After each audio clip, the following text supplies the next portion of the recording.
Hello everyone, आइए जानते हैं कि हमारे इंडियन कॉन्स्टिट्यूशन यानी भारतीय संविधान के आर्टिकल 8 में क्या दिया हुआ है। इसको बताने से पहले मैं आपको ये बता दूं, इस चैनल पे मैंने इंडियन कॉन्स्टिट्यूशन के आर्टिकल की सीरीज स्टार्ट की है, जहां पर हम 1 बाय 1 करके सभी आर्टिकल को समझ रहे हैं। जब आप आर्टिकल के एग्जैक्ट टेक्स्ट को पढ़ेंगे तो ये काफ़ी डिफ़िकल्ट लगता है, तो इसी वजह से यहाँ पे हम सभी आर्टिकल को काफ़ी सिंपल लैंग्वेज में समझ रहे हैं। इसका प्लेलिस्ट बना हुआ है, प्लेलिस्ट में जाकर के आप बाकी आर्टिकल को देख सकते हैं। आज की इस वीडियो में हम आर्टिकल 8 यानी अनुच्छेद 8 की बात करने वाले हैं और यहाँ पर सबसे पहले हम समझेंगे कि आर्टिकल 8 किसके बारे में बात करता है। मैंने आपको पिछली वीडियो में बताया था कि हमारे कॉन्स्टिट्यूशन का जो पार्ट 2 है, जहाँ पर आर्टिकल 5 से 11 तक दिया गया है, ये सभी सिटीजनशिप यानी कि नागरिकता से संबंधित कानून के बारे में डिस्कस करते हैं। और यहीं पर ये जो आर्टिकल 8 है, ये बात करता है ऐसे इंडियन ओरिजिन के लोगों की जो कि भारत के बाहर रह रहे हैं। A person who is residing outside India, यानी कि भारतीय मूल के वो व्यक्ति जो भारत के बाहर रह रहे हैं, वो भारत के नागरिक होंगे या नहीं, इसका जवाब हमें अनुच्छेद 8 में मिलता है। यहाँ पर कहा गया है कि जो लोग भारतीय मूल के हैं और वो भारत के बाहर रह रहे हैं, उनको भारत का नागरिक होने के लिए 2 कंडीशन यानी कि 2 शर्तें यहाँ पर पूरी करनी होती हैं।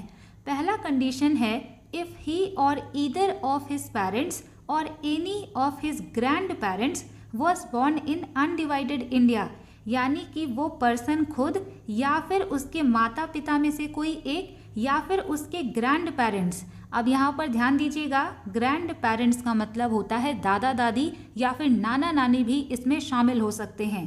तो ये जो हैं अनडिवाइडेड इंडिया, यानी कि जब भारत का बंटवारा नहीं हुआ था तो वहाँ पर पैदा हुए हों, यानी कि 3 जनरेशन में से कोई एक यहाँ पर पैदा हुआ हो। दूसरा कंडीशन है, he has to get registered as a citizen of India by the diplomatic और consular representative of India.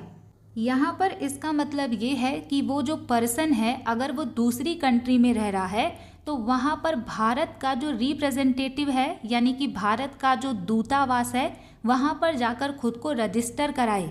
For example, मान लीजिए कोई यूएसए में है, कोई या फिर मान लीजिए स्पेन वगैरह में हो सकता है, कोई मालदीव्स में हो सकता है।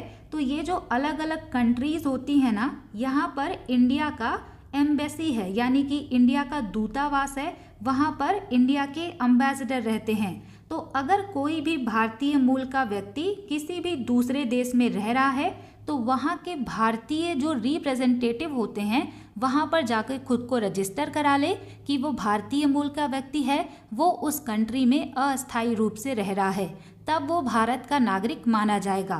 तो यहाँ पे यही लिखा है कि हैं तो भारतीय मूल के लेकिन बाहर रह रहे हैं, तब भी इनको 2 शर्तें पूरा करना पड़ेगा। तो ये है आर्टिकल 8, इसको मैंने आपको समझा दिया।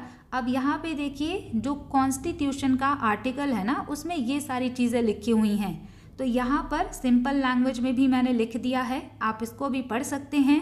इसमें लिखा हुआ है कि भारत के बाहर रहने वाले उन व्यक्तियों को नागरिकता देता है जिनका जन्म या जिनके माता पिता या दादा दादी का जन्म भारत में हुआ हो, बशर्ते वे विदेश में स्थित भारतीय राजनयिक या काउंसिल कार्यालय में भारत के नागरिक के रूप में पंजीकृत हों। अब यहाँ पर अनडिवाइडेड इंडिया जो है उसको डिफाइन किया गया है 1935 के एक्ट में, यानी कि जब 1935 का जो एक्ट है उसके अकॉर्डिंग जो इंडिया बटा हुआ नहीं था उस क्षेत्र में पैदा हुए हों। सिंपल सा इसका यही मतलब है अनडिवाइडेड इंडिया। तो यहाँ पे ये जो शर्तें हैं इसको भी लिखा हुआ है और ये सेकंड वाला जो कंडीशन है इसको भी लिखा हुआ है। यहाँ पर एक बार मैं इसको भी पढ़ के बताती हूँ कि इसमें क्या लिखा हुआ है। Rights of citizenship of certain persons of Indian origin residing outside India, notwithstanding anything in Article 5, any person who or either of whose parents or any of whose grandparents was born in India as defined in the Government of India Act 1935 and who is ordinarily residing in any country outside India as so defined shall be deemed to be a citizen of India if he has been registered as a citizen of India by the diplomatic or consular representative of India in the country where he is for the time being residing on an application made by him. Therefore, to such diplomatic or consular representative, whether before or after the commencement of this constitution, in the form and manner prescribed by the government of Dominion of India or the government of India। आसान भाषा में यहाँ पर यह लिखा हुआ है कि आर्टिकल 5 में कुछ भी लिखा हो, लेकिन जो लोग भारतीय मूल के हैं और वो बाहर किसी और देश में रह रहे हैं वो भी भारत के नागरिक होंगे, लेकिन उनको 2 शर्त पूरा करना पड़ेगा। पहला कि 3 पीढ़ियों में से कोई एक अनडिवाइडेड इंडिया में पैदा हुआ हो। दूसरा कि ये जिस भी कंट्री में रह रहे हों वहाँ पर भारत का जो काउंसिलर रिप्रेजेंटेटिव है, वहाँ पर भारत सरकार ने जो फॉर्म प्रिस्क्राइब किया है उस फॉर्म को भर के खुद को रजिस्टर करा ले कि वो भारतीय मूल के हैं, तो उनको भारत का नागरिक माना जाएगा। यही चीज़ यहाँ पर हिंदी में लिखा है।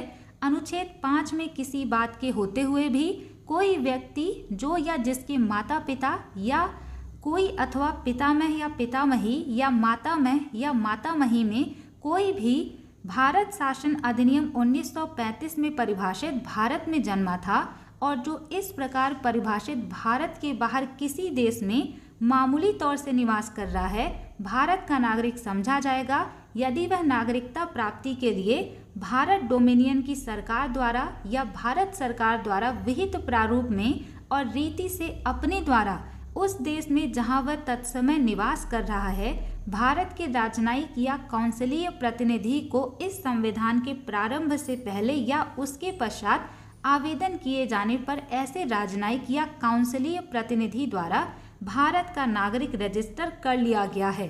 तो ये है आर्टिकल 8 जो हमारे कॉन्स्टिट्यूशन में दिया गया है। अगर आपको ये वीडियो समझ आया है तो मुझे कमेंट सेक्शन में ज़रूर बताइएगा। अगर आपको वीडियो अच्छी लगती है तो इसको लाइक कर दीजिएगा और चैनल को सब्सक्राइब कर दीजिएगा ऐसे ही छोटे छोटे इन्फॉर्मेटिव वीडियोज़ के लिए। Thanks for watching, stay tune.